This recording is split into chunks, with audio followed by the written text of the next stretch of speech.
कर्पूर गौरं करुणावतारं संसारभयं सदावसन्तं हृदयारविन्दे भवं भवानी शैतं मां भद्रते सदा स्वां शिवाय नमः। सर्वेभ्यो देवी देवताभ्यो इष्टदेवताय नमः, कुलदेवताय नमः, ग्रामदेवताय नमः, आवाहित देवी देवताभ्यो नमः। मन्त्रपुष्पाञ्जलिं समर्पयामि। नमो नमः। हरिः ओं नमः। ओम नमः।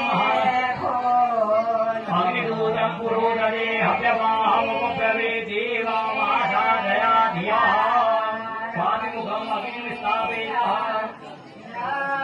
अर्णस्थापनं कुर्यात् भूलोकन्मार्गात् संगणकान् गृहीत्वात् त्रिकोणा चतुष्कोणा षट्कोणा अष्टकोणा बहिर्वासुरा मण्डलं विनीत्य पुष्पासनोपरि अर्घपात्रोपरि पवित्रं पवित्रस्तु वैष्णवोषविदुरः प्रशोभनां जलेन पश्यते पवित्रपदे पवित्रपुष्पशीर्षामः कुले तत्तेयं मोहन्तौ देवी रविष्ठयावो भवन्तवीते संयोगविषवन्तः गङ्गे चन्द्रेश्चैव गोदावरी सरस्वती नर्मदा सिन्धु कावेरी जलेऽस्मिन्